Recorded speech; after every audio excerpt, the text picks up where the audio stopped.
One of the most misunderstood topics among the people I encounter is the application of the scientific method for social concern. There is an old belief that was propagated throughout the centuries, possibly due to an evolutionary cultural baggage that our species has, apparently very difficult to drop, according to which you can't use the science or the scientific method to figure out how to run a society. If you're not familiar with the scientific method and you don't have the time to read the scientific literature, go to a laboratory, talk to the industry professionals and researchers at universities, you can find a very good 9-minute introduction called The Scientific Method Made Easy by YouTuber Potholer54, link in the video description. The topics of strategic resource management and ethics are closely interrelated, and it has been the subject of study by politicians, philosophers, and economists in the past. More recently, it became really an interest of lawyers, bankers, and lobbyists. Here's an interesting fact. Out of the 535 members of the US Congress, only 22 have science or engineering backgrounds, and of these, only 2 might be considered experienced scientists or engineers. Most politicians are lawyers or bankers who work for corporations. And there should be no surprise that most of the laws that are passed are advantageous to the higher class. One could say that this is of little or no importance. Why should the people who manage society know how it actually operates on a technical level? And would we solve our problems if the people in power were all scientists? Some advocate a democratic system. Others believe that a technocracy is the only way to successfully manage a society.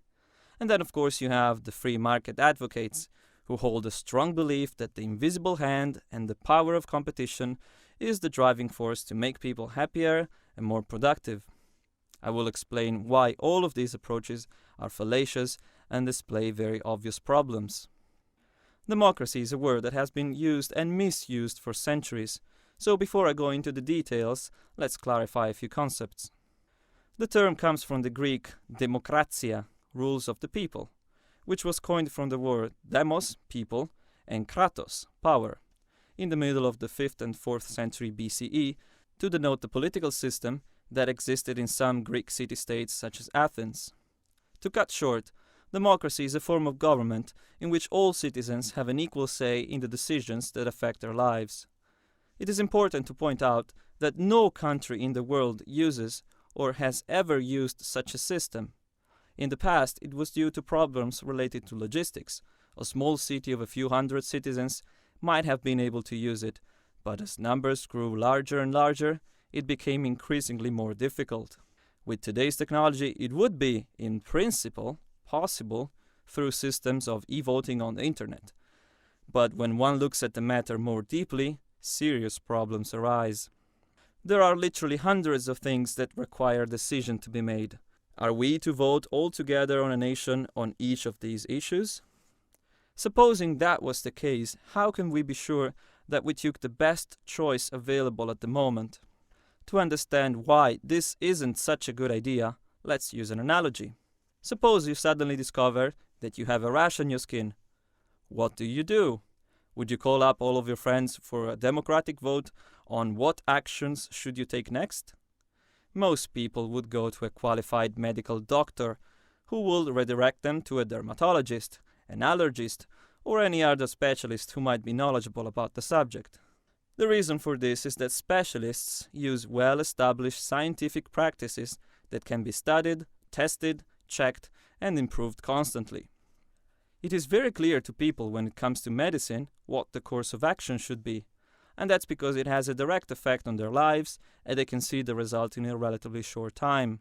Yet, when it comes to the management of society at large, they reject the idea that science has anything to say on this regard, having the illusion that the scientific method is oblivious to the inner workings of society. At this point, one might think that a technocracy, a form of government in which engineers, scientists, health professionals, and other technical experts are in control of decision-making in their respective fields, would be desirable. While in principle this is partly true, a technocratic government has other, more insidious problems than a democracy. Simply having experts taking decisions does not ensure in any way that they will not be influenced by some powerful groups to act in a certain way at the expenses of the unaware majority. Humans are not born corrupt, but when the conditions for corruptions arise, history shows that they will tend to become corrupted. In the end, a ruling elite that makes all the decisions has no obligation to take into account the needs of all the people, and has no interest in sharing this body of knowledge with the rest of society, an institution composed of a small minority, self-sustaining and self-perpetuating. Social systems up until now have largely been based on ideologies and then imposed on the population with pretty much disastrous results. The rules were fairly simple. If you obeyed and agreed with the current ideology, you were okay. If not, you were likely to be imprisoned, killed, or in the best cases called a terrorist or a fanatic.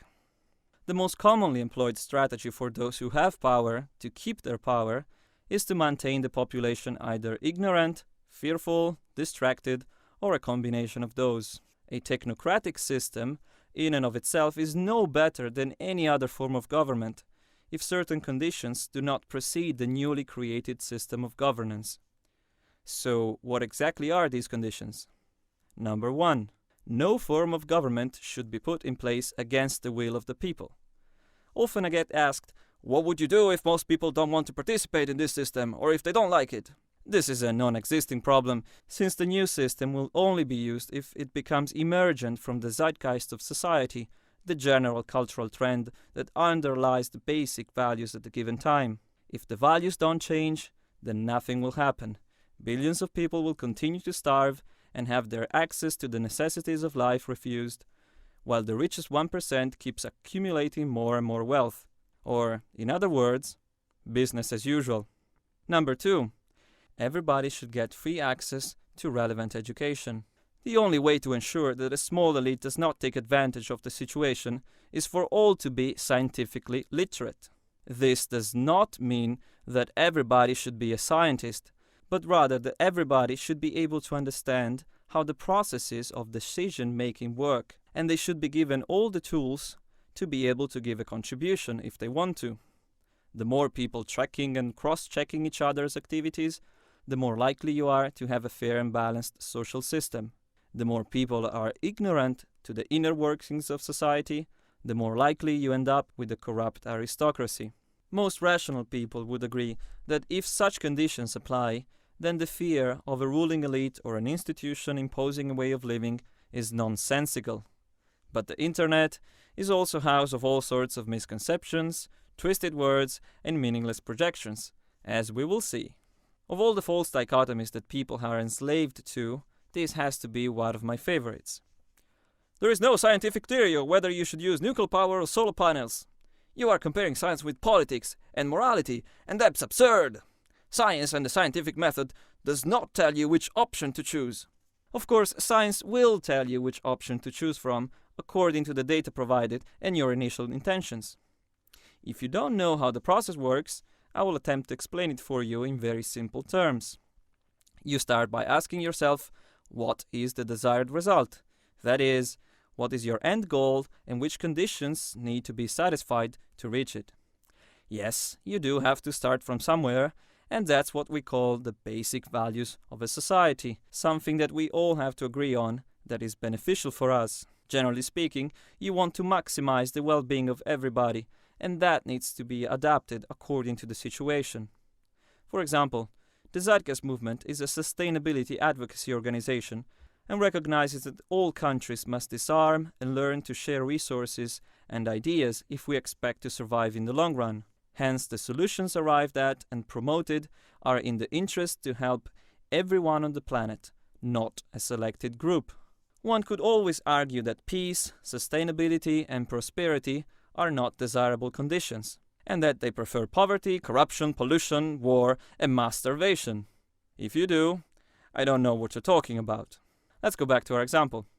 In this particular case, the desired result is to produce the maximum amount of energy in the most sustainable, efficient, and responsible way possible. Now, let's compare the two approaches that are at stake, the scientific method and the current socio-political system.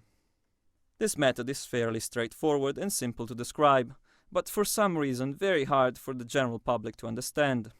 First, you collect all the data available: studies, peer review papers, projections, analysis of currently working technologies, anything that you can find.